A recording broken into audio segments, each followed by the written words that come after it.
¿Cómo estás? ¿Cómo están todos? Buenas tardes a todos. No sé si es que pueden ver la pantalla que estoy compartiendo. ¿Pueden ver el PowerPoint? Sí, Sí, perfecto.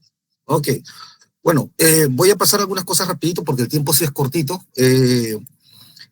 Las primeras partes son cosas que van a poder encontrar ustedes en internet, no es una cosa fuera de este mundo, ¿no? La pregunta, pero la siguiente sí es ya algo más importante, ¿no? Al principio voy a pasarlo rapidito.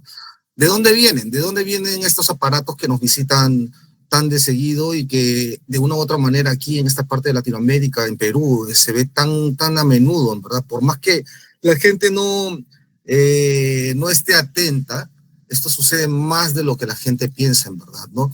Y no solamente en lugares como Chilca o los diferentes sitios donde se han estado nombrando acá en el Perú, sino que si uno levanta la cabeza en Lima mismo los puede ver, más seguido de lo que se ve, y no solamente en un solo objeto, sino a veces hasta flotillas, en verdad.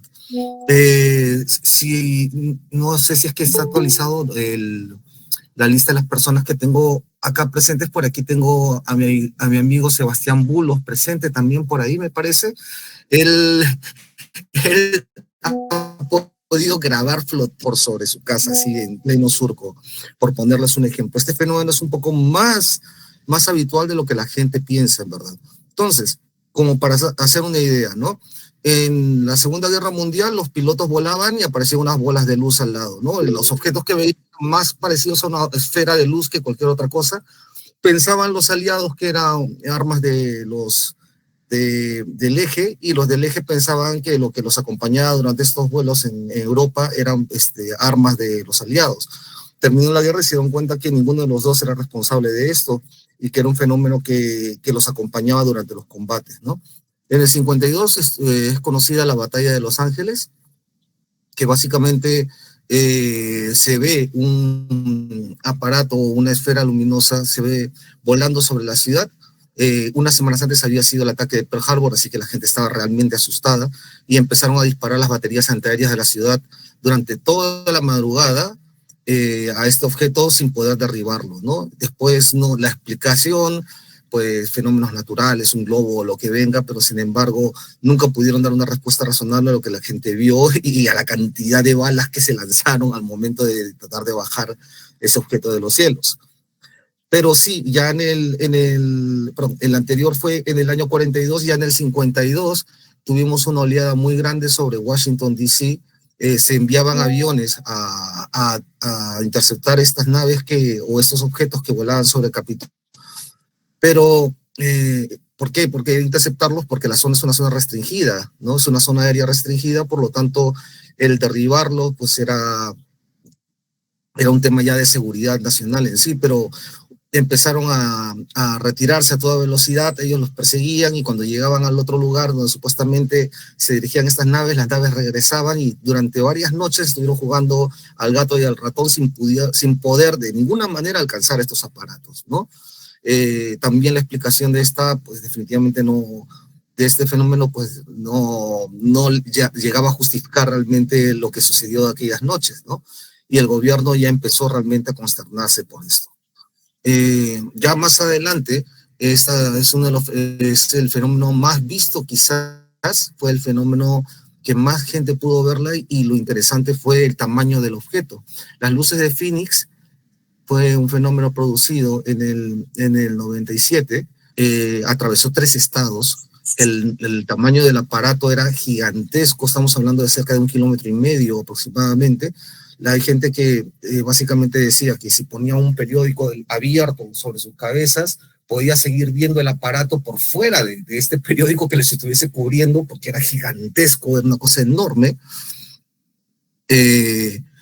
Hubo mucha gente mirando el cielo porque un cometa pasaba justamente por esas noches y iba a poder ser visible. Por lo tanto, la gente estaba haciendo barbacoas, todos entusiasmados para ver el cometa, y se encontraron con este aparato que después justificaron con luces de bengala tiradas por un avión de combate, por un A-10 o algún otro tipo de avión, y que definitivamente no había manera de justificar esto, ¿no? Las luces de bengala lanzadas por aviones no se comportan como se comportaron estas luces que pasaron por 3 estados, ¿no?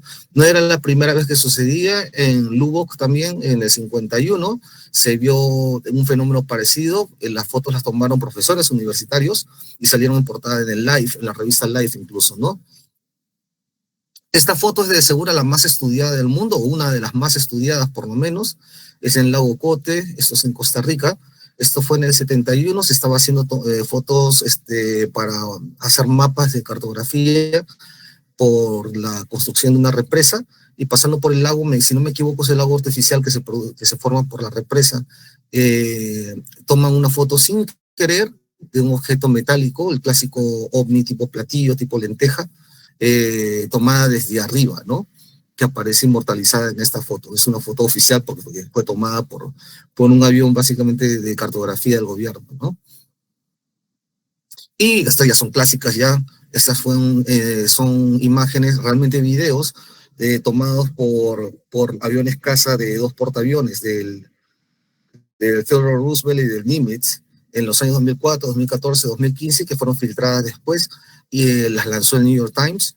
Y después se supo que esta filtración pertenecía a ya un grupo de investigación que había funcionando de manera oficial dentro del Pentágono, de manera secreta realmente, que vendría a ser la infame AATIP, ¿no es cierto?, que daba información al Pentágono, y el Pentágono al final no les hacía caso, y definitivamente por eso es que después de que cierran esto, su director fue el que empezó a denunciar el tema de que Estados Unidos conocía y estudiaba el fenómeno OVNI a través de este tipo de departamentos o de organizaciones que tenían el trabajo de investigar el tema OVNI. Ya hemos visto que aquí en el Perú también se sucedía eso también, había comisiones de investigación, el general Camacho, que está en esta conferencia también, puede dar fe acerca de esto, que se hacen estos estudios porque no se sabe realmente qué cosas hacen estos aparatos entrando en espacio aéreo restringido, muchas veces en bases militares, y están muy atraídos por el tema de las armas atómicas también. Entonces, definitivamente esto tenía que investigarse, ¿no? Y a raíz de esto empezó pues esta nueva ola de revelaciones que han llevado al Congreso a varios informantes, hablando acerca de que Estados Unidos no solamente conoce de la existencia de estos aparatos, sino que tiene incluso capturadas naves que han podido recoger de diferentes estrellamientos, y se ha podido recuperar incluso seres biológicos de estas naves. Esto lo han declarado personas con altísima graduación militar, y también en cuanto a lo que viene a ser defensa, en lo que viene a ser también en el tema de la acreditación que tienen para poder llegar a documentación que es totalmente sensible de seguridad nacional en Estados Unidos, ¿no? ¿De dónde vienen?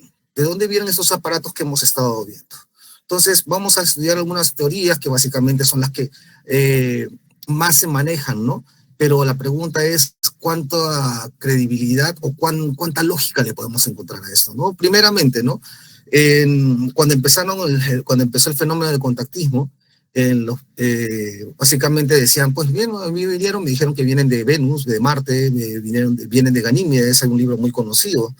Yo visité Ganímedes también, que hablan acerca de la procedencia de estos seres. Vienen de lugares que hemos llegado a alcanzar, si no hemos llegado directamente en presencia como la Luna, con astronautas pues, pisando el mismo satélite, lo hemos hecho a través de sondas, ¿no? Como el caso de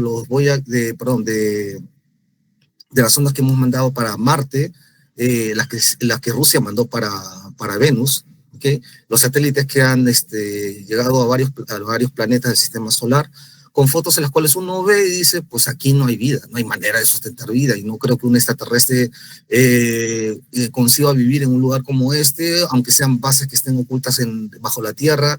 Pues no tendría sentido. Alguien que tuviese esa tecnología de poder viajar, visitar nuestros planetas o venir de lugares muy lejanos, pues no tendría pues el patio de su casa de esa manera, por decirlo de alguna manera, ¿no? O sea, esperaremos ciudades, civilizaciones enteras, pero sin embargo Marte es un páramo yermo, Venus tiene una temperatura que no podría sustentar vida, Ganímedes también no es un lugar pueda haber vida en sí, ¿no? Hay cosas curiosas que sí se han podido encontrar. Por ejemplo, en el centro de cráteres de la Luna se han visto restos de lo que aparentemente son construcciones. Sin embargo, no me imagino un marciano o un venusino, o no me imagino un helenita saliendo de un cráter de la Luna y teniendo esto como una base, por ejemplo, ¿no? Pero sí es curioso hablar acerca de la superficie de Marte, por ejemplo, en el Valle de Sidonia, que es el lugar donde aparece esta cara enorme que nos hace recordar a la cara de la Esfinge, sobre la superficie de Marte, mirando hacia el espacio. Curiosamente, al lado de esta cara, muy cerca del mismo valle, van a encontrar también pirámides. Incluso por ahí había una pirámide rota donde se podría ver el interior hueco de esta pirámide. Por supuesto que la NASA se ha encargado de desmentir esta foto, decir que realmente es una pareidolia. Sin embargo, hay personas de la NASA misma que han arriesgado su carrera, han arruinado su carrera, en verdad, por contar acerca de esto. Entonces, algo tiene que haber de cierto en esto, pero igualmente es un poco creíble, por decirlo de una manera, que una civilización tan avanzada, pues lo único que podemos encontrar de ellos son estos restos. Y si están ocultos bajo la superficie, pues no es la imagen de una civilización pujante, una civilización avanzada, que podría alterar su entorno para poder hacer mucho más cómoda su vivienda o la manera de subsistir. Algo no encaja dentro de todo esto, ¿no? De que quizás estos seres vengan de planetas que sean próximos dentro del sistema solar. Y si vamos hacia que vienen de lugares más lejanos, que vienen de una galaxia o algo que esté totalmente fuera del sistema solar, pues todo el mundo sabe que el principal factor básicamente es el poder llegar desde un lugar fuera de nuestra galaxia o fuera de nuestro sistema solar, que sería relativamente cerca, pero llegar desde algún lugar exterior para poder llegar hasta nuestro planeta Tierra solo para visitarnos, ¿no? Solo para poner un ejemplo aquí, no sé si pueden ver la foto acá hacia la izquierda. Esta foto es una foto de James Webb, que básicamente está tomando las fotos de los inicios del universo, básicamente las galaxias más lejanas que tendrían que haber surgido al inicio con el Big Bang. Por poner un ejemplo, he tomado esta foto que se ve impresionante, ya que lo que se ve acá no son estrellas, acá se ve en cada uno de estos cúmulos que se encuentran aquí son galaxias en sí. Así como nosotros vivimos en la Vía Láctea, que es una galaxia enorme, básicamente esta foto del James Webb nos muestra las galaxias tempranas. Cada una de estas son cúmulos y cúmulos y cúmulos de estrellas que van formando pues una galaxia, y cada una de estas galaxias pues hay millones y millones de estrellas, y ya se ha demostrado increíblemente recién en las últimas 3 décadas la existencia de planetas que giran alrededor de estos soles, y que hay zonas dentro de estos sistemas solares en las cuales podría haber condiciones para poder generar algún tipo de vida, ¿no? De esto, viendo solamente esa foto, nos damos cuenta de la cantidad de soles y de planetas que podrían haber, y esto es solamente un sector del inicio, de donde se supone que es el inicio de las primeras galaxias que surgieron durante el Big Bang, sin hablar acerca del resto de galaxias que han surgido, ¿no? Pero imagínense que hacemos un viaje desde una galaxia A, si ellos provienen desde el punto A y nosotros estamos en el punto B, y ellos viniesen a visitarnos con la ciencia que nosotros manejamos, o si no, que nosotros viajásemos desde la Tierra hacia uno de esos planetas, con nuestra ciencia, pues el viaje sería, demasiado largo, el límite de la velocidad de la luz haría que este viaje fuese de millones de años, significa que tendríamos que tener una nave que tenga millones de años de combustible, que tenga millones de años de alimentos para poder sostener a la gente. Si van hibernando al momento de llegar aquí, pues si han pasado esos millones de años para mandar un mensaje desde el punto B, que es el que se ha demorado millones de años en llegar, hasta el punto A, que es el punto de origen, pues demorarían una cantidad también de millones de años para solamente avisar en el punto A que ya habían llegado al punto B. Y quizás en ese periplo, en ese término, pues definitivamente ya es muy probable que ni siquiera haya vida en el punto A. Entonces no sería un buen negocio realmente el viajar a través del espacio de esta manera, por lo menos no con nuestra ciencia. Significaría que estos seres tendrían que viajar de otra manera, teniendo una ciencia diferente a la nuestra, ¿no? Sin embargo, las teorías que tenemos nos pueden explicar quizás maneras de poder viajar. La de Einstein, por ejemplo, hablando del puente Einstein-Rosen, que es utilizar la entrada de un agujero negro y a través de ingresar a través de la singularidad pasar hacia un túnel que nos pueda llevar hacia el otro extremo. La idea sería básicamente coger el universo, porque este es el caso de utilizar un puente Einstein-Rosen, que es básicamente a través de un agujero negro, y aprovechar la curvatura del espacio que se produce, ¿no? Por poder decirlo de una manera. Pero podríamos, por ejemplo, agarrar y doblar el espacio, haciendo que el punto A se superponga sobre el punto B, y esta distancia, que es enorme, se acortaría porque haríamos un atajo, por ejemplo, en el caso de iniciar una curvatura del espacio.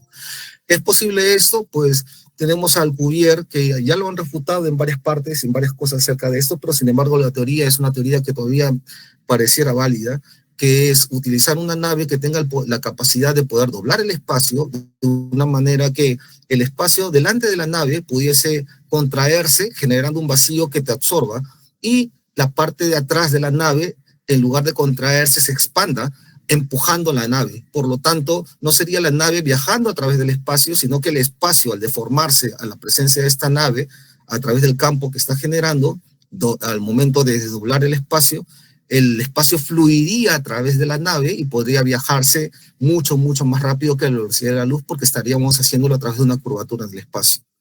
¿Okay? Pero aquí hay que considerar algunas cosas, que el concepto moderno que tenemos acerca de espacio y tiempo son exactamente lo mismo. Espacio-tiempo dentro de la física es el mismo concepto. Tendríamos una nave que curva el espacio, pero al momento de curvar el espacio, pues estaríamos hablando de una nave que no solamente curva el espacio, sino también el tiempo. Podríamos decir incluso que esta nave quizás no solamente sea un medio de transporte, sino también una máquina del tiempo, considerando que estamos doblando el tiempo también al momento de mover el espacio. ¿Okay? Ahora, entonces, este tema del tiempo es algo del cual quisiera que nos detuviésemos. Esto lo expliqué en una intervención anterior. Imagínense que el señor que tenemos aquí, ¿okay?, está parado ante el flujo del tiempo, que para nosotros es un flujo que siempre viaja hacia adelante, ¿no? Este flujo que viaja hacia adelante no puede retroceder. Digamos que yo tiro una piedra dentro de este flujo, de este río del tiempo, y el tiempo hace su trabajo, ¿no? Así como el agua hace su trabajo alrededor de una piedra que con el tiempo se lava y se transforma en una roca totalmente lavada, lisa. Esta piedra lavada, pues yo podría recuperarla, encontrarla y darme cuenta que ha cambiado, porque el tiempo produce ese efecto. Esto, si más bien quisiéramos nosotros ubicar esta piedra en el momento en que fue tirada, pues lo que tendríamos que ubicar no solamente es el lugar donde cayó, sino también el momento en que cayó.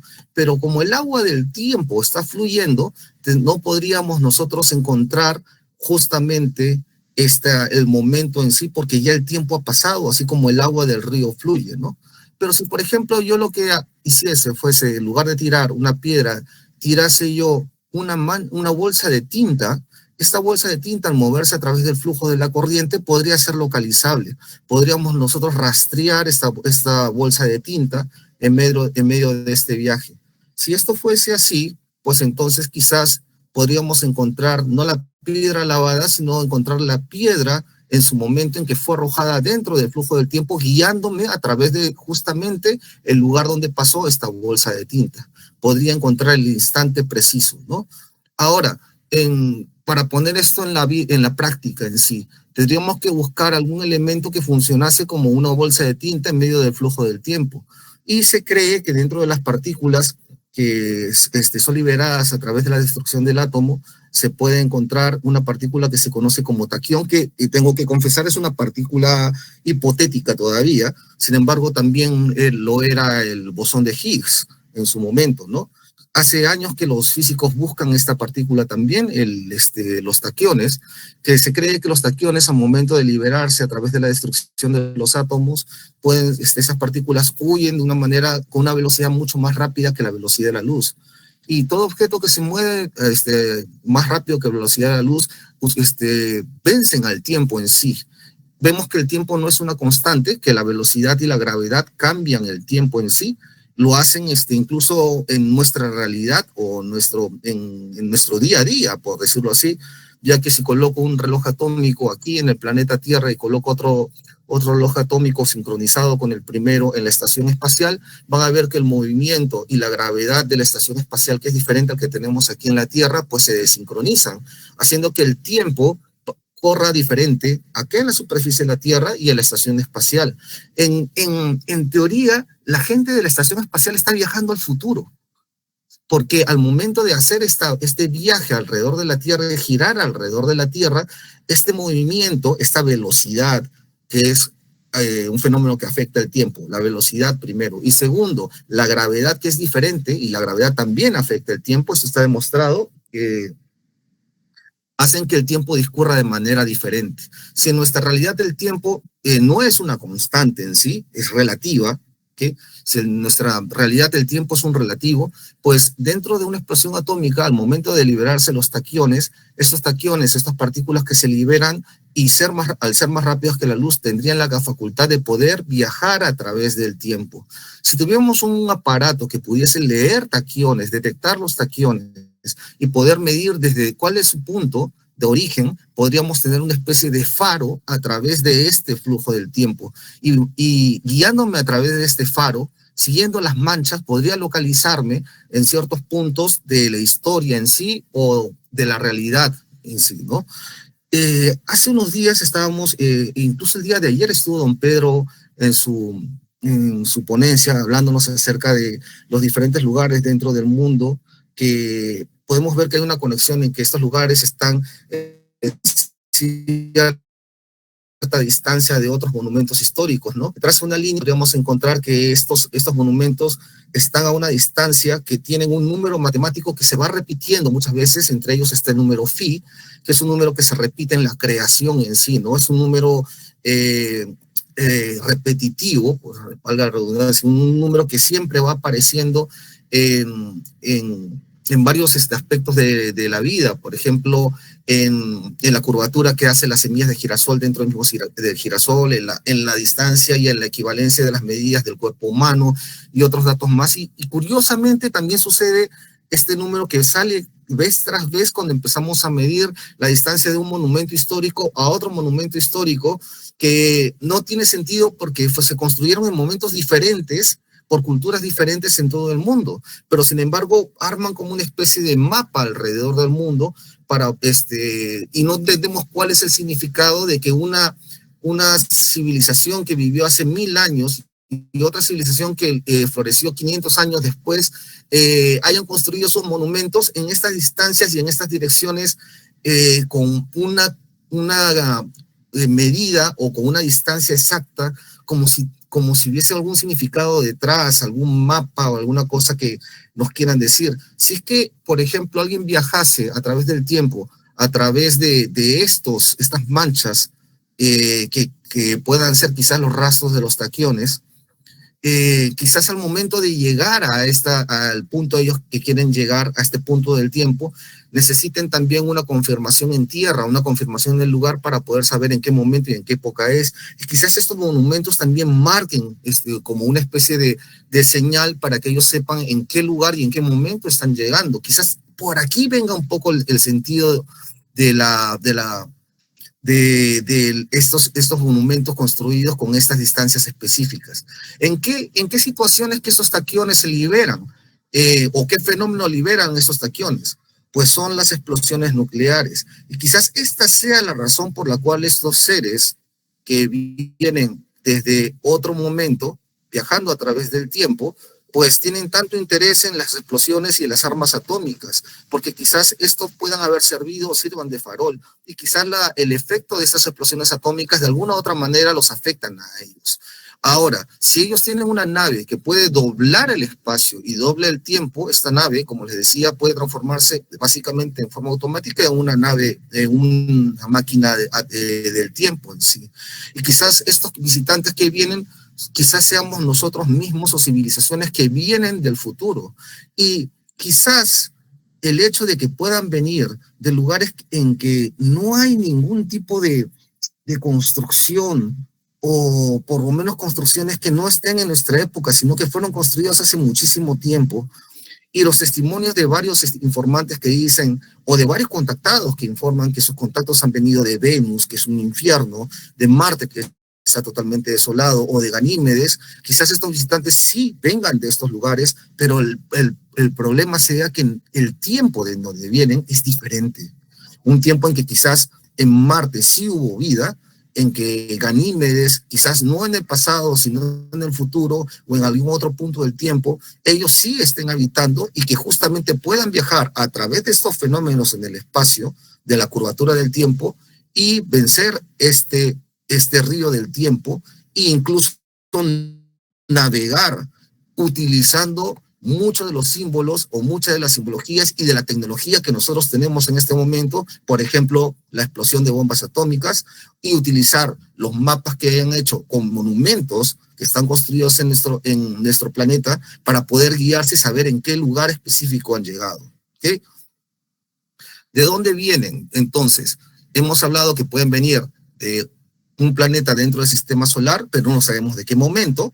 Estamos hablando que pueden venir fuera del sistema solar, muy, muy, muy lejos, viajando a través de doblando el espacio, y esto también conlleva la posibilidad que ellos viajen a través del tiempo en sí, ¿no? Pero sin embargo, en las últimas revelaciones que hemos tenido en el Congreso de Estados Unidos por estos informantes, que no son poca cosa, son personas que han tenido un cargo militar muy, muy alto y han tenido información de inteligencia muy, muy elevado, y personas que están arriesgando totalmente su carrera sin tener nada que ganar, sino perjudicándose al momento de dar esta información, porque si se descubre que lo que dicen en el Congreso que ellos están mintiendo, pues definitivamente se les acusa de perjurio y van a terminar en la cárcel. Así que el arriesgarse a dar información sabiendo que pueden terminar en la cárcel defendiendo una mentira, pues la verdad como que es algo extraño también.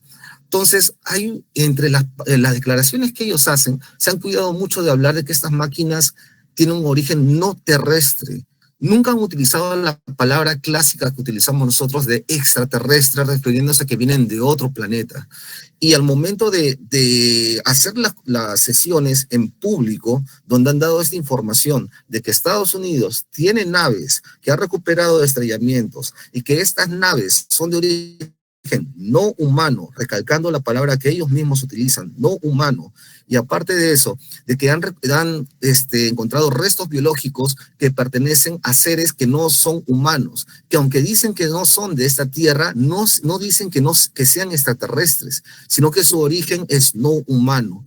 Entonces, en puertas cerradas, al momento en que hacen su declaración dentro del Congreso, ya puertas cerradas porque hay información delicada que tiene que ver con seguridad del Estado, han dejado entrever, han dejado realmente muy inquietos a los congresistas en Estados Unidos de la posibilidad de que estos seres vengan de una realidad diferente, de otra dimensión. Esta teoría no es nueva, esta teoría ya la hablaban Jacques Vallée en su momento, a los finales de los 70, y John A. Keel también lo mencionaba también en sus libros, en Modern Prophecies ustedes lo pueden encontrar también. En el caso de Jacques Vallée lo pueden encontrar el libro de Pasaporte a Magonia. Son libros clásicos dentro de la ufología donde se habla de que estos seres quizás vienen de un plano dimensional que esté sobrepuesto del nuestro. Ahora, la ciencia, ¿qué habla acerca de la existencia de otros planos? Por supuesto está la teoría de cuerdas, que está muy entrelazada a la mecánica cuántica en sí, y que está defendida por científicos importantes y divulgadores de ciencia importantes. Michio Kaku es uno de los que es muy conocido y quizás la cara más representativa, pero también hay otros astrofísicos que empiezan a hablar de otras posibilidades de planos dimensionales. Aquí, por ejemplo, les voy a explicar un último ejemplo que está dando vuelta dentro de la comunidad científica. Pero para esto hay que entender un poquitín la realidad del espacio en sí. El espacio, hay un fenómeno que lo afecta, que básicamente es la gravedad. Y la gravedad es afectada justamente o nace de la presencia de un cuerpo con una gran masa. Y esta masa hace que el espacio que está alrededor, que es una especie, digamos, de malla, un continuo, este continuo que está aquí alrededor se deforma por la presencia de esta gran masa, y esta deformación del espacio básicamente produce fenómenos, por ejemplo, con el tema del tiempo, se va afectado por la presencia de un objeto de gran masa, ¿no? Al momento de doblar el espacio, estoy doblando el tiempo, ¿no? Entonces acá vemos cómo es que una masa del tamaño del Sol genera una deformidad en el espacio, por su gran masa. Pero hay objetos celestes que tienen mayor masa que el Sol mismo. El tener mayor masa no significa que sean más grandes, significa que tienen mucha más materia concentrada sin tener que tener un tamaño enorme, sino que al contrario, a pesar de tener un tamaño físico, digamos, más pequeño, concentra mayor cantidad de materia que el Sol mismo, por ejemplo, una estrella de neutrones, que genera una mayor deformidad en el espacio. Y los fenómenos que van sucediendo alrededor, sobre todo el cambio del tiempo, por ejemplo, se ve la afectación justamente por la gravedad que genera un cuerpo con una masa mayor. Y el cuerpo que conocemos con mayor masa, pues definitivamente es un agujero negro, ¿no? Que genera una deformidad del espacio enorme, gigantesca, en verdad. Tanto así que incluso el elemento más ligero que conocemos, que viene a ser la luz, no puede escapar a la atracción gravitatoria que produce justamente la presencia de un agujero negro. Ahora, la pregunta que los científicos se han estado haciendo, los astrofísicos se han estado haciendo, es qué ocurre cuando uno entra dentro del agujero negro. Esto tiene que ver con la teoría de los túneles de agujeros negros que ya explicaban Einstein, y tienen nombre como el túnel de Einstein-Rosen, ¿no? Que se puede generar alguna especie de túnel que pueda conectar un punto A a otro punto B en el universo, ¿no? Ahora, ¿qué cosa es lo que piensan actualmente o lo que están especulando? Esto es una teoría, definitivamente, pero sin embargo es una teoría de astrofísicos, no de ufólogos o de personas interesadas en estas marcianadas de las que estamos hablando ahora, sino de gente que está dentro de la ciencia. Que dentro de un agujero negro, al momento en que esta gran cantidad de masa absorbe las cosas, ¿qué es lo que pasa al momento de entrar y pasar justamente el horizonte de eventos del agujero negro? Que al momento de ingresar por este lado, hay hacia el otro lado un evento contrario que ellos llaman agujero blanco. Que si acá hay una gran cantidad de masa que se comprime y se pierde acá, pero generalmente nada se pierde. Acá lo que sucede es que la información, aunque todo se contraiga sobre sí mismo y se colapse sobre sí mismo por la gran cantidad de gravedad, la información no se pierde. Y esta información que no se pierde sale del otro lado del agujero negro, pero a través de un evento totalmente contrario que ellos llaman, pues, agujero blanco. Un agujero blanco que expulsa toda la materia que ha sido tragada por esta gargantúa que lo único que hace es tragar y tragar materia. Y al momento en que sale de acá, sale hacia un agujero blanco. Y la descripción más parecida a esta salida de un agujero blanco, pues básicamente es un Big Bang. Estaríamos hablando que en cada agujero negro, al momento de entrar materia, hacia el otro lado tenemos un Big Bang. Y si consideramos que la teoría moderna de que el universo nuestro, nuestra realidad, nació a partir de un Big Bang, ese es el inicio de nuestro universo, pues podríamos estar hablando que cada agujero negro, donde toda la materia es absorbida, hacia el otro lado se está produciendo un Big Bang donde se está apareciendo una nueva galaxia, un nuevo universo, una nueva realidad. Y quizás estos planos o estas dimensiones o estas nuevas realidades son los lugares de donde nos vienen a visitar justamente también estos seres. Ahora, sobre este mismo concepto, también muchas personas se preguntan si los seres extraterrestres, si estas naves y estos avistamientos son ángeles y demonios. Y como una continuidad de esta idea de que de este otro lado del agujero negro hay otra nueva realidad, voy a explicar algo acerca de nuestra realidad o de las realidades en sí, ¿no? En este mundo que vemos aquí, este mundo ficticio que estoy poniendo, el nuestro es de 4 dimensiones. Todo el mundo dice que es de 3, alto, largo y ancho, que hacen que un objeto tenga volumen y por lo tanto está dentro de nuestra realidad. Pero el tiempo es un factor también que tenemos que considerar. Y el tiempo, recuerden que es espacio-tiempo. Porque si yo quitase a nuestra realidad el factor espacio-tiempo, todos los objetos estarían aquí y ahora. Los eventos estarían sucediendo aquí y ahora de manera simultánea. Por lo tanto, el espacio-tiempo, el tiempo en sí, es parte de nuestra realidad. Nuestra realidad no es una realidad o un mundo 3D. Realmente es un mundo 4D, por decirlo de una manera, porque el tiempo es parte intrínseca de nuestra realidad. Entonces, en este mundo que vemos aquí, es un mundo plano en el cual tenemos en las líneas horizontales el ancho, y en las líneas verticales tenemos el largo. Dentro de este mundo solamente habrían seres bidimensionales de ancho y largo, y podrían reconocerse entre sí por su naturaleza, ¿no? Yo tengo 4 lados y tengo 4 ángulos, tú tienes 3 y solamente tienes 3 ángulos, y tú no tienes ningún ángulo, no tienes ningún lado, eres solamente un círculo cerrado sobre ti mismo, ¿no? Cuadrados, triángulos y círculos peleándose entre sí porque todos son diferentes, como nos peleamos acá porque somos blancos, negros, chinos, somos adventistas, somos protestantes, somos budistas, a lo que venga, ¿no? Sin embargo, todos somos seres de 2 dimensiones dentro de este mundo. Pero ¿qué tal si es que nos diésemos cuenta que hay una dimensión al cual no tenemos acceso, que básicamente es la altura, ¿ok? Todos los objetos que estén por acá arriba no los podríamos ver. Sin embargo, si por ejemplo hubiese algún objeto aquí que recibiese una luz y proyectase una sombra sobre este lugar, quizás podríamos ver la sombra de un objeto que está acá arriba. O si un objeto pudiese producir una energía que pudiese reflejarse aquí en forma de luz, podríamos ver objetos de luz que solamente son la manifestación de la energía de un objeto que esté acá más arriba. Entonces podríamos explicar quizás esas luces que vemos en los cielos, que se comportan de maneras increíbles, pero se comportan de esa manera porque quizás están en una parte o en una realidad dimensional diferente a la cual no tenemos acceso por la limitación de nuestro cuerpo mismo, de nuestros sentidos en sí, y básicamente es en esos ángulos o esos viajes y esas velocidades asombrosas porque simplemente están en otro lugar al cual no podemos llegar y se manifiestan como se manifiestan los reflejos de luz, como quien juega con un láser de estos de cuando uno agarra y le para al piso esos láseres verdes y empiezan a marear a los gatos y ponerse a jugar con él. Quién sabe si arriba juegan de esa manera así con nosotros, ¿eh?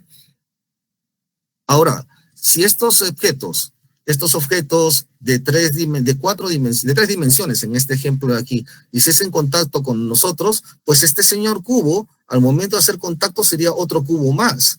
Y no nos daríamos cuenta si estos seres son diferentes, porque solamente podríamos estar atentos de ellos según cuál es la parte que comparten con nosotros, esa misma naturaleza.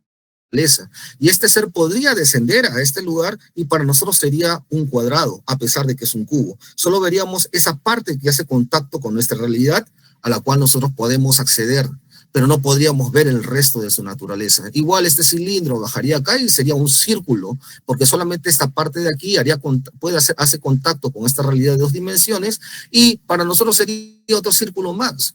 Bajo este concepto, seres que vienen de otra dimensión podrían estar caminando entre nosotros, ángeles y demonios, y ni siquiera nos daríamos cuenta de lo que es su verdadera naturaleza. Y quizás esto es lo que pase también con los seres extraterrestres que estén caminando entre nosotros. ¿Okay?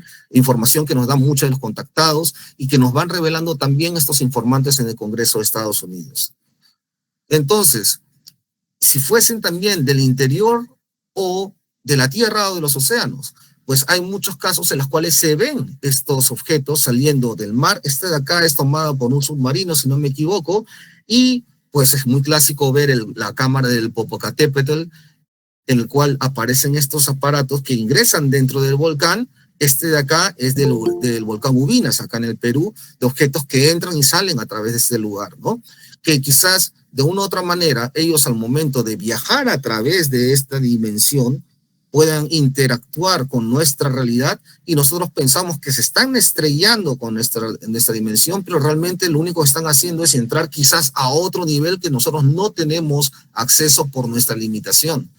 ¿Okay? Pero solamente vemos la manifestación de estos aparatos como cuando se ve la proyección de energía sobre este piso o la sombra proyectada si le colocamos una luz desde acá y aquí se vería la sombra. Quizás estos fenómenos tengan esta explicación justamente desde este punto. Solamente vemos parte del fenómeno, la parte que se nos es permitida ver simplemente porque es lo que compartimos en común con ellos en este mundo de alto, ancho, largo y de tiempo, espacio, pero sin embargo no podemos ver más allá esa parte que se nos escapa porque está en una dimensión diferente, por decirlo de alguna manera. ¿De dónde vienen? Pues justamente yo podría decir que podría ser todas las opciones anteriores. Podríamos decir que quizás están viniendo de nuestro propio sistema solar, pero quizás no del mismo tiempo en el espacio en sí, sino de un tiempo futuro o un tiempo pasado. Podríamos decir que vienen de otras galaxias que pero utilizan justamente tecnología que le permiten doblar el espacio, y eso también haría que puedan doblar del tiempo. Podríamos ser nosotros del futuro, si es que podemos viajar doblando el espacio, quizás más adelante en el futuro podamos obtener o crear un aparato que al momento de doblar el espacio nos permita también viajar en el tiempo y poder justamente utilizar las explosiones atómicas como un faro para poder regresar justamente a los puntos que nos interesan. Y si queríamos ir más atrás, usar los monumentos incluso para saber en qué lugar del espacio estamos. Por eso esos lugares los consideramos como portales, porque justamente en ese lugar van a aparecer para poder ellos estar seguros de que están llegando al momento o al instante de la historia que ellos quieren llegar. Quizás todas las opciones sean válidas, todas sean reales. Quizás estamos recibiendo justamente visitas de muchos, realmente de muchos seres de diferentes naturalezas y que están interactuando con nosotros de diferente forma. Cada uno con una agenda diferente, y nosotros no estamos terminando de entender qué representamos dentro de esta interacción. Si nos estudian, si es que de alguna otra manera están viendo qué es lo que hacemos, porque eso va a afectar su futuro o afectar el nuestro en sí. No sabemos cuán entrelazados estamos con ellos o qué implicaciones hay justamente en las cosas que hacemos sobre su realidad. Entonces quizás ese es el centro por el cual ellos nos ven, nos observan, y quizás tal vez en cierto grado no pueden interferir tanto como nosotros quisiéramos. ¿Por qué no aparecen y no se revelan en la Plaza Mayor diciendo yo soy extraterrestre y quiero hablar contigo o quiero hablar con tu líder? Porque quizás esa intervención pueda generar algún tipo de cambio que ellos no estarían dispuestos a sufrir, porque podría afectar su historia misma o su realidad misma. Quizás estamos en medio de un punto en el cual no tenemos todavía el nivel de comprensión para poder entender el fenómeno. Y quizás esta sea la razón por la cual este intento tan grande de desclasificar la información no se haya podido, o no se haya, por más que lo intentemos acelerar, hay fuerzas que intenten retenerlo, porque quizás la verdad que está detrás de esto no estamos tal vez en la madurez o la capacidad para poder entenderlo. No solamente científica, sino también incluso espiritual, porque quizás esta realidad que a la cual todavía no estamos nosotros atentos o no tenemos acceso a esta realidad, revele cosas que ni siquiera nos imaginemos, y quizás incluso podrían asustarnos en sí, porque no sabemos cuántas cosas más hay aquí.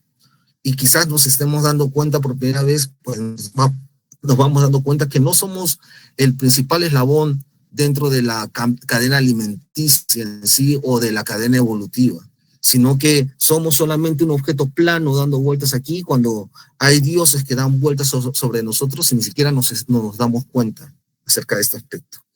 Ok, no sé si es que podríamos, si alguien tiene alguna pregunta o alguna cosa que quisiera, yo se he quedado demasiada información, toda de un porrazo, pero por eso mismo, si alguien quisiera preguntar alguna cosa, pues por favor, sí, dentro de la temática que hemos hablado, para no abrirnos demasiado, porque si no, nunca terminamos de hablar, pero básicamente sí, si hay alguna pregunta, alguna mano levantada, pues podría contestar lo que necesiten en este momento. ¿Mm? Hola, ¿qué tal? Buenas tardes. Sí. Bueno, otro comentario con el ánimo de esclarecer y de dar un mayor panorámica. Ojalá que mis palabras se sumen a saber un poco más del tema, ¿no?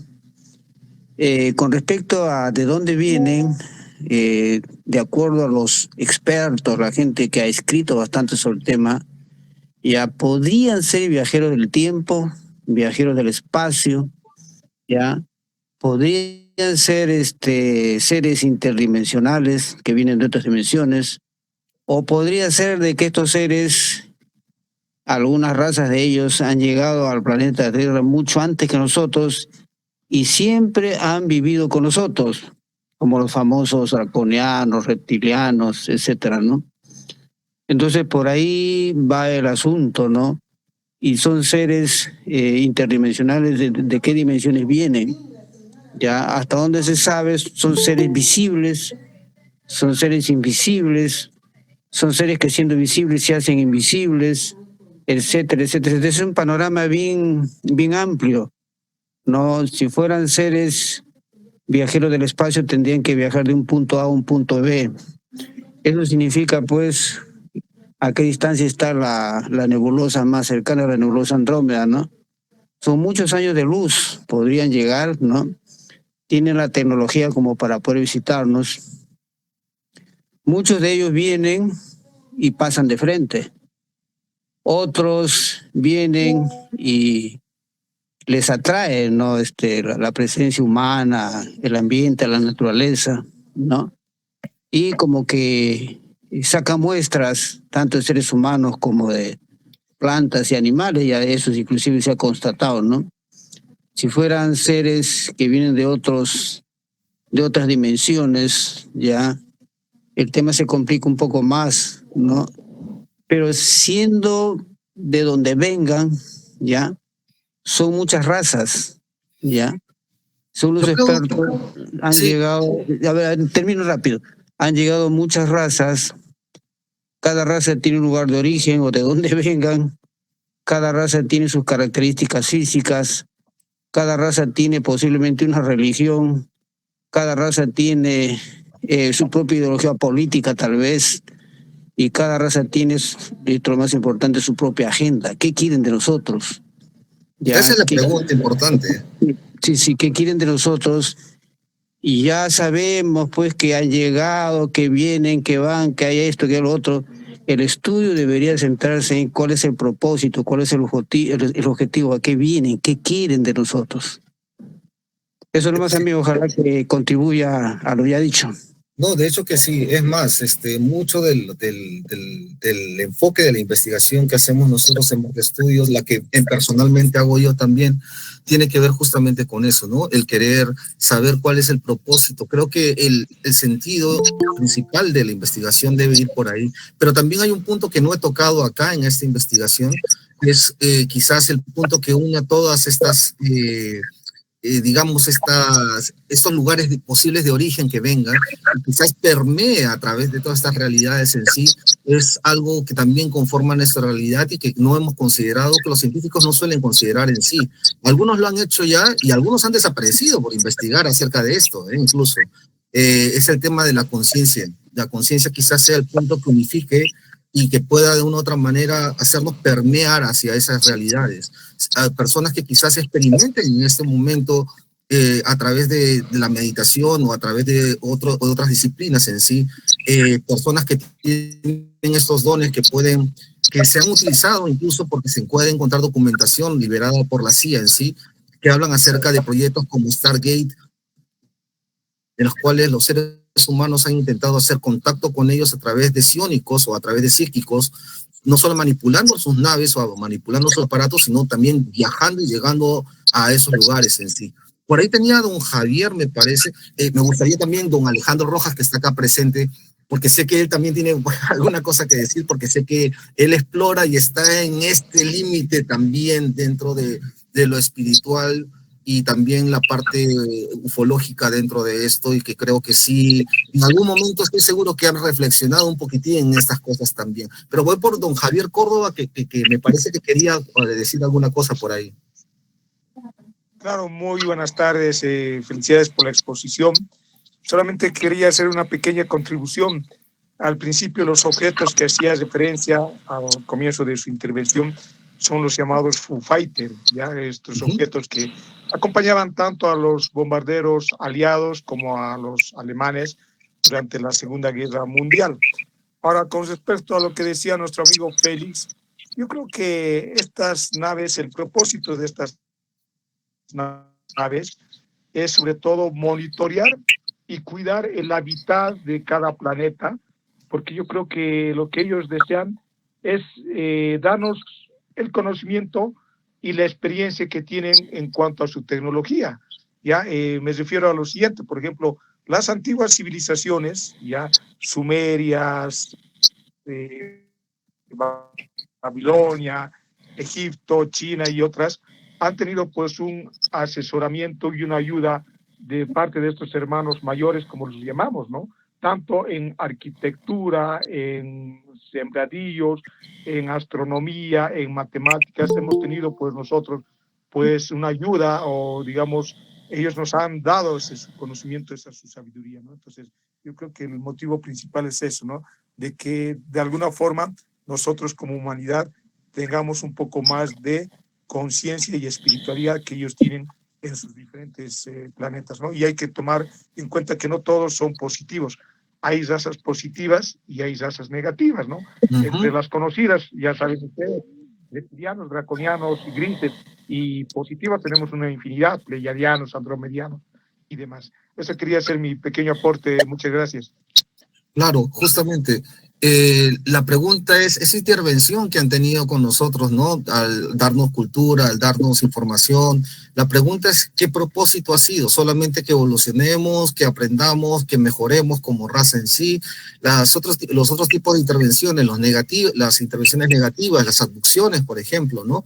Estas abducciones que han sucedido, la pregunta es, ¿qué quieren obtener de nosotros? O sea, nuestra carga genética es tan importante, nuestra raza en sí, somos nosotros productos de una intervención de ellos en sí como raza, o quizás nuestra carga genética represente algo que a ellos les esté faltando en otro punto, en otro tiempo, que algo que hayan perdido, que nosotros todavía tengamos dentro de nuestra constitución genética.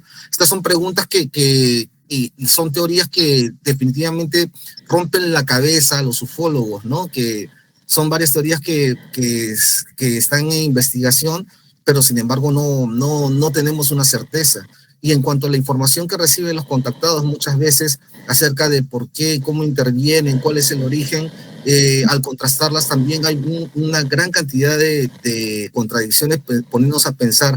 Ellos tienen la obligación de decirnos la verdad al momento que nos cuentan sus cosas también. O sea, tal vez al momento en que nos cuentan cosas como nuestros orígenes o los orígenes de ellos o la manera en que intervienen, podrá ser que sea algún tipo de prueba para poder saber si es que estamos maduros para poder recibir o tener un contacto, quizás. Al momento de contarnos acerca de, qué sé yo, de cómo se originó el universo, o qué sé yo, las historias que podrían contarnos a través de los contactos en sí, quizás sea una prueba para poder ver cuál es nuestro nivel de madurez, porque lo más normal es que alguien nos cuente acerca de que ellos vinieron acá, intervinieron y nos dieron a nosotros estas cosas y al final terminamos fundando, por ejemplo, una religión. Quizás esa sea la manera, y que incluso, ¿cómo se llama Félix, creo que tienes el micrófono encendido, si lo puedes apagar, por favor.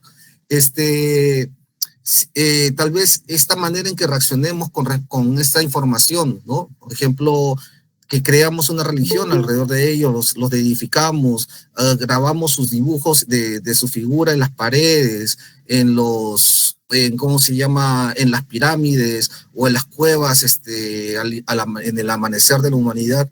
La manera en que nosotros lo vemos y los endiosamos quizás sea una muestra en la cual ellos sepan, ellos están maduros para recibirnos o no lo están. Y quizás la respuesta sea que todavía no somos maduros para poder recibir la información de cuál es nuestra posición en el universo y la posición del universo de ellos.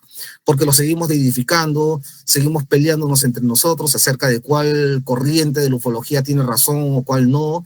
En qué punto es un fenómeno espiritual, en qué punto es un fenómeno ufológico en sí, ¿ok?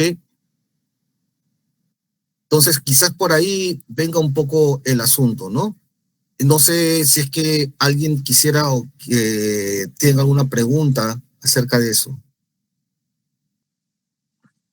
Solo a agregar la calidad de Masaru, de lo que ha exponido, y bueno, es muy importante todo esto, seguir exponiendo, seguir investigando. También surgen más que preguntas, es como información de todo lo que estamos aprendiendo. Estoy en Nuevo México, uno de los lugares de más avistamiento de ovnis. El 4 de julio viajo a Roswell, que es la tercera vez, y voy a estar mostrando varias cosas importantes también. Ahora, dentro de lo que es el mundo también de creaciones, porque hay razas paralelas, yo considero que estos seres son una raza paralela, que son mezclas, híbridos, trabajan con genética, quitan los óvulos, ellos se pueden duplicar. El día de mañana voy a hablar de esto y también de uno de los casos también importantes acá en Estados Unidos de que ellos duplican. El alma de una persona la pueden duplicar, de ahí vienen todas las genéticas y a la vez también ellos, si tienen sangre, pueden morir. Tenemos el caso de Roger, que lo vamos a hablar también mañana. Entonces, todas estas áreas nos ayudan mucho a entender más de estas razas, de qué es lo que hacen, su genética, por qué se duplican, por qué están aquí en la Tierra. Y creo que a medida que más busquemos más información, más vamos a aprender de eso. Solamente una acotación de los temas que están muy interesantes. Muchas gracias. Pues yo voy a ser el primero en ir a escuchar su exposición, don Alejandro Rojas. Yo creo que muchas de las preguntas que se han hecho de esta exposición van a tener respuestas interesantes en su exposición del día de mañana también. Y también la del genetista, el señor Rangel desde México, también el tema de hibridación que acaba de mencionar don Alejandro Rojas, eso lo van a encontrar en el tema de las momias. Es una cosa impresionante, en verdad sí es una parte importante dentro del fenómeno que hay que echar una mirada. Don Eduardo. Gracias. Cuando he visto igual estoy investigando ese tema desde el ángulo de mi grupo, o sea, de años atrás, siempre he visto de que ellos esperan como que tres partes fundamentales de la persona que funcionen. Años atrás, o sea, o se puede decir hace 50, 70 años atrás, no era muy difícil de que una persona que se llamara iniciada solamente se enfocara en la meditación y buscara iluminación en ciertas maneras, en ciertas formas. Estos seres, en este caso si lo puedo llamar así desde un punto de vista lejano, igualmente buscan personas que tienen ese tipo de desarrollo aunque escondido, de estar despiertos, ¿no? Y muchas veces aparentemente esta persona tiene ciertos problemas, ciertas cosas, o que no sabe también diluir lo que le está pasando, lo que está descubriendo. Pero siempre veo que son partes fundamentales el alma investigadora de la persona, el espíritu emprendedor de la persona, la parte corporal que no lo deja estas cosas y siempre se aboca estas cosas a buscar a desarrollar todas estas cosas para poder integrarse o poder descubrir mucho más de ello, ¿no? Me refiero a que siempre ellos están atentos a las personas que están con las ganas de buscar, investigar, saber, conocer. Ellos de alguna manera se relacionan con muchas de estas personas, ¿no? Y tratan de llevarlas poco a poco a buscar eso, despertar, saber, conocer, investigar y tratar de llegar hasta una realidad, no lógicamente la realidad de todos, ¿no? Hasta donde uno va descubriendo poco a poco y va conociendo, ¿no? Ahora nos estamos apoyando en la ciencia, qué bueno que sea eso, discutemos, o sea, desde un punto científico, desde acuerdo a nuestra comprensión, bueno, tenemos la teoría cuántica, como bien lo están sacando, y a seguir adelante, ¿no? A seguir adelante con los descubrimientos arqueológicos, históricos, y toda la información que tengamos para ir incluyendo todo lo que sea útil para desarrollar todo esto. Gracias. Yo me quedo con lo que está mencionando don Eduardo, con respecto, voy a redondear esto porque sé que ya hay alguien esperando ya, pero quiero redondearlo rápido. Lo que dice don Eduardo, que ellos están atentos y buscando justamente a las personas. De una u otra manera, ellos siempre han sido atraídos y justamente los contactados, como don Eduardo, por ejemplo, o como el señor Llanos, ¿no? Personas que de una u otra manera han tenido desarrollados esta sensibilidad extra de poder ver otras cosas más y les llama la atención y hacen contacto con ellos, ¿no? Sí, definitivamente están viendo también el deseo de las personas de querer ver, comprender y crecer espiritualmente también. Definitivamente también eso les llama la atención. Creo que al final el resumen de la enseñanza, donde quizás se vea la madurez de nosotros como raza, no sea tal vez las historias y la información que nos dan acerca de cómo es el origen o de dónde vienen o cómo son las cosas, sino su mensaje central, y quizás es lo que están valorando. Si le damos más importancia quizás a estos detalles de los mensajes que aparentemente son hasta de cierto nivel de fábula, o el mensaje central que se resume en una frase con el cual puedo despedirme también, es justamente la de todo por los demás. Quizás el grado de madurez que ellos quieran medir acerca de si estamos listos o no, es si es que nosotros diferenciamos entre estas cosas y consideramos y nos quedamos con lo que realmente es importante, que creo que es el resumen de estos contactos en sí, ¿no? Que todos nos dediquemos y nos aboquemos al resto, que todos nos preocupemos por los hermanos, por los más débiles, por la gente que está alrededor. Me despido entonces justo con esta frase, todo por lo demás, señores. Muchas gracias por acompañarnos esta noche en esta charla. Todo por lo demás.